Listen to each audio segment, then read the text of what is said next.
So we want to look at a pretty difficult text now. Remember, we are in the business of figuring out what is it that is happening in any given text. It doesn't matter, right?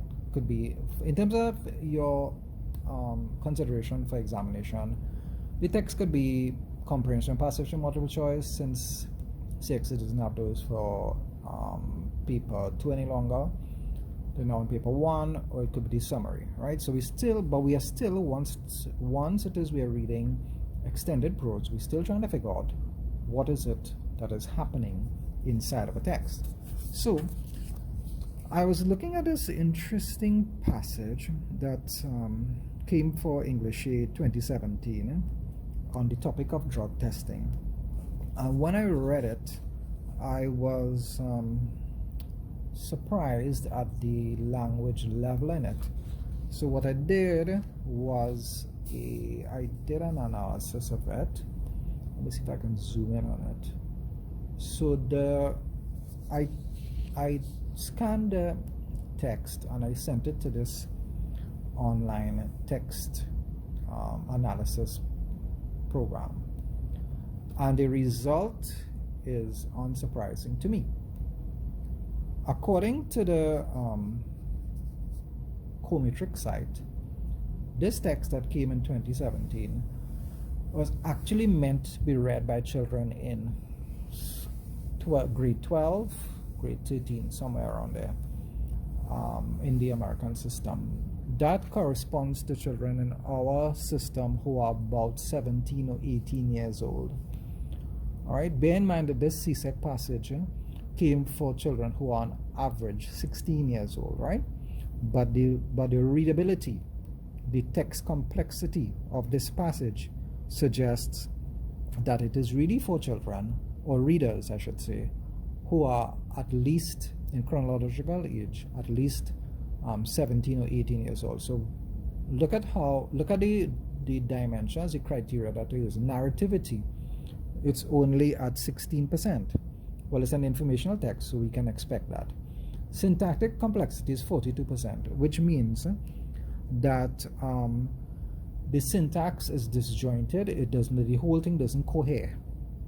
Word concreteness is good, 89%. It means that there are a lot of words in there that you can picture. Now, notice the report says this text is low in narrativity, indicates it is less story-like, may have less familiar words, harder to comprehend. It has high word concreteness, which means there are many words that are easier to visualize and comprehend. And that is the aspect of it that we're going to depend upon. You have to. When I looked, actually I did about 3 of these, and they tend to be high in word concreteness, low in syntactic complexity, in simplicity. They tend to be low in referential cohesion, but they tend to be high in word concreteness, which means that you have to teach your children how to visualize what is happening in the text, right? So referential cohesion refers to when if you know about anaphora, for example, pardon me, like when you can make connections as the subject progresses through the I was going to say narrative, but as during the course of a passage of, let's say, 300 words, 250 or 300 words, referential cohesion refers to the way in which references to your subject allow you to then make connections, all right? And that is relatively low. It's 33%, yes. Deep cohesion is a combination of factors that have to do with the reader's ability to make connections, typically at the level of the syntax, right? To be able to follow a subject as the subject makes its way through whatever is being described or talked about in the text. So this text that came in this year, which was 2017, was actually meant by the authors. This is an extract that somebody who said this took. It was actually meant to be read by persons who are readers who are 17 or 18 years old. Good. So starting with that, let's see where we're going. Remember what we're about. We have to try and figure out, well, what is it that is happening in a paragraph. So let's look at it. Most of us know that cancer, heart disease, and stroke are the leading causes of death in the West. But many people would be surprised by the next biggest killer, the side effects of prescription medicines. Adverse drug reactions kill more than 110,000 people a year in the UK, and more than 100,000 in the US. Okay, so remember what we want to do. We want to figure out, well, this is what you want to teach them. You want to teach the students, well, what is it that is happening? Who is acting and what's happening? So, and we don't have to figure out every single sentence. So, most of us know that cancer is the leading cause of death in the West. Okay, so who or what is doing what? Most of us will be the subject. And what are we doing? We are knowing that all of these things here are the leading causes of death. So this thing here, this is being, these things here, we know that these things here are the causes of that, right? So this is a state verb. So we know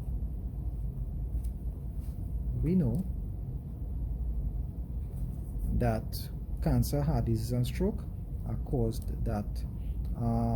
Sometimes people call them lifestyle diseases. Cause death. All right then. Notice where I'm writing it, yeah?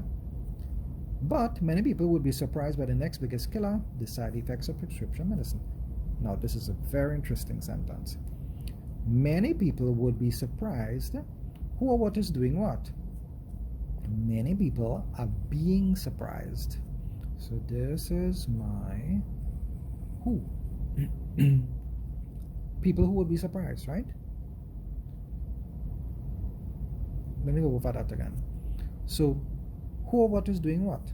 The who here are the people who would be surprised, right? Many people would be surprised. What would you be surprised by?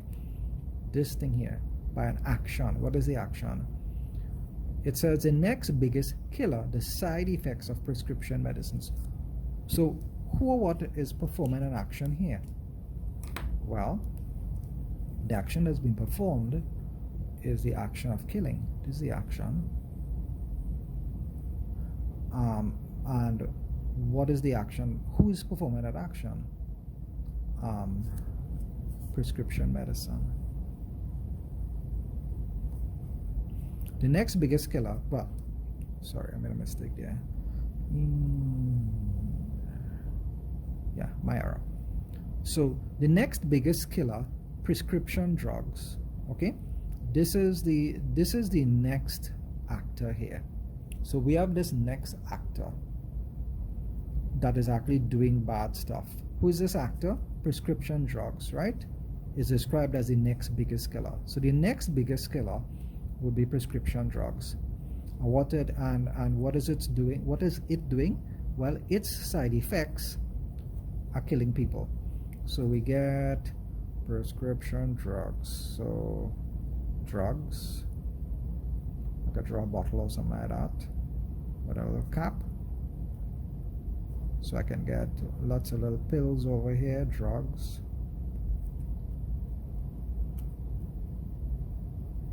Right?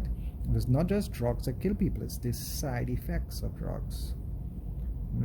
Side effect of drugs. Yes? So the side effect of drugs kill people. Are you with me so far? Then we get many studies published in the scientific literature comparing drug side effects on humans and animals have found animal tests to be unlikely to predict. Yeah, okay. What makes this a difficult passage is the fact that you can't nail down a subject. So check this now. Many studies published in the scientific literature, okay?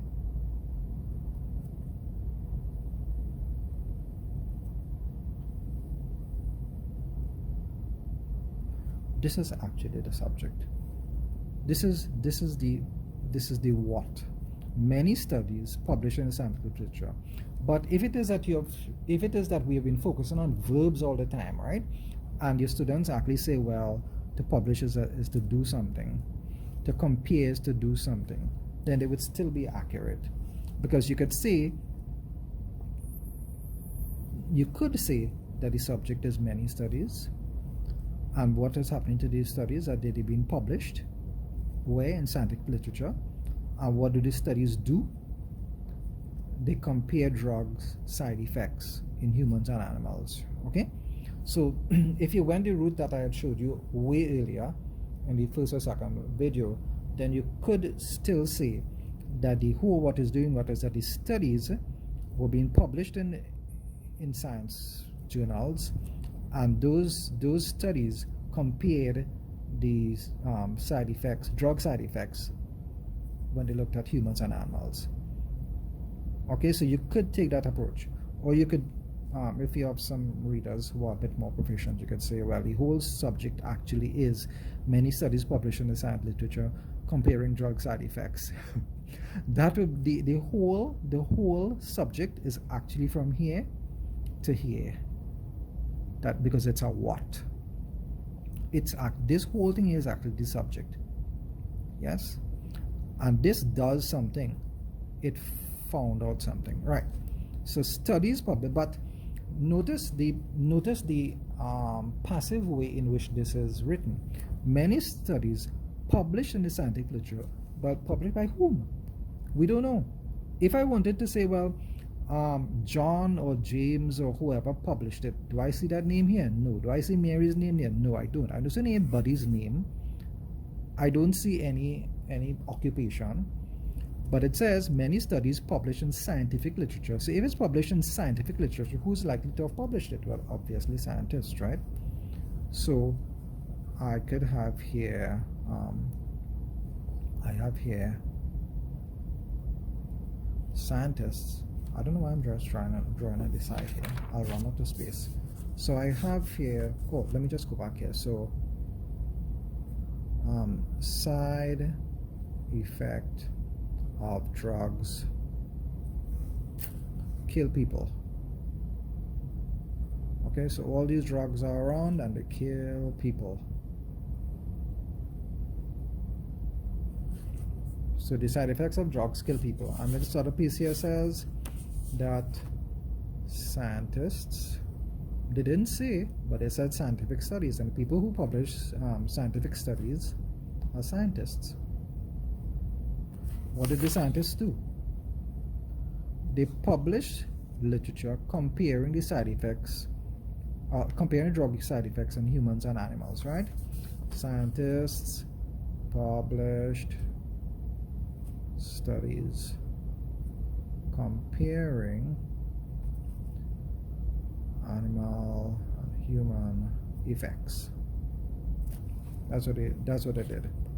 So it is animal versus human side effects, and the scientists did that. The scientists, that's their,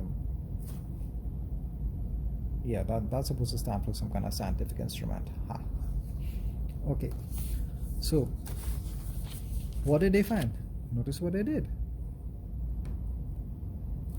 They found animal tests to be, they found, let's go there, animal tests to be unlikely to predict any more accurately than if you had simply tossed a coin. So who or what is doing what? The scientists, well, we established up here scientists, right? Scientists did something. Scientists found animal tests as a thing to be unlikely to predict what? To predict any more accurately, I guess, side effects, drug side effects. So scientists found animal tests to be unlikely to predict drug side effects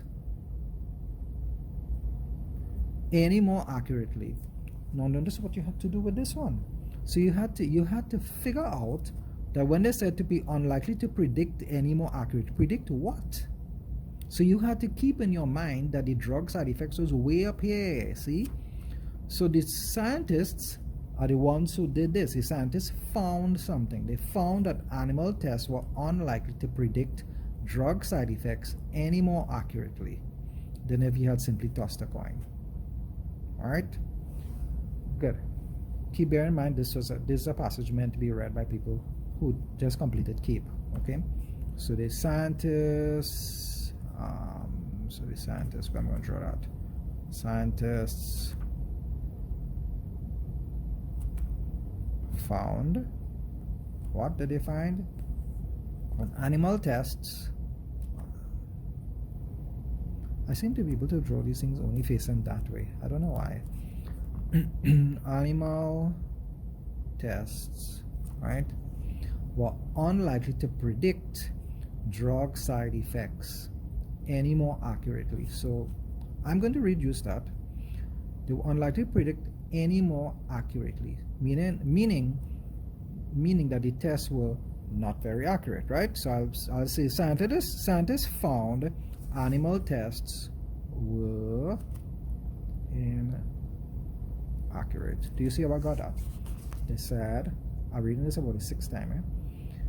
They found animal tests to be unlikely to predict drug side effects any more accurately than if you had simply tossed a coin. So I reduced that to, because it says it was unlikely to predict any more accurately, I boiled all of this down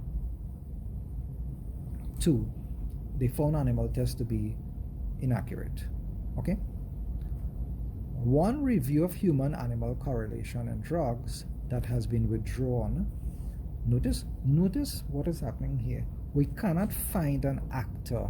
We cannot find a subject.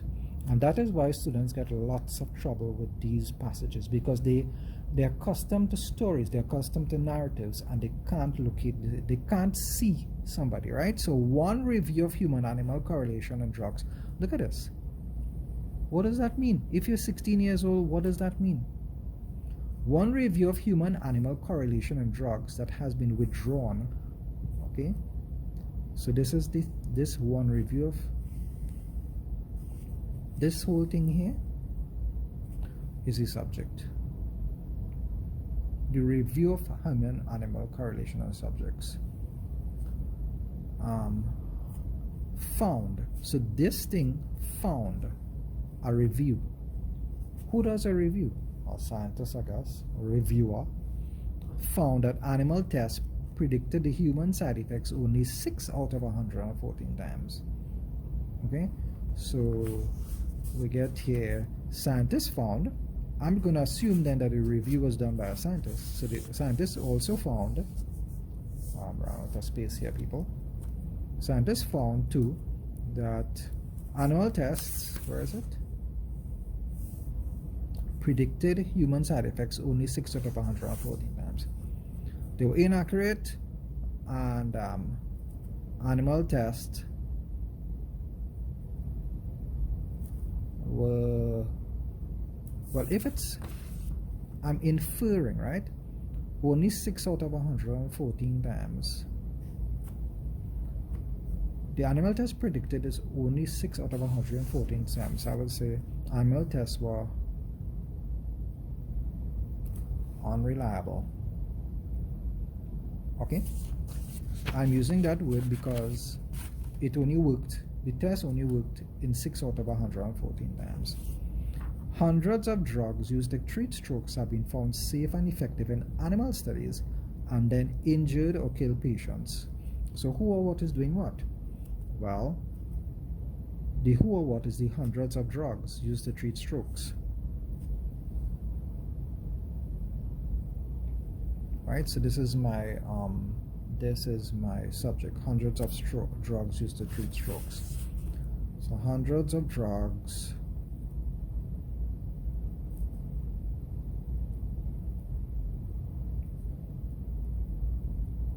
treat strokes, right?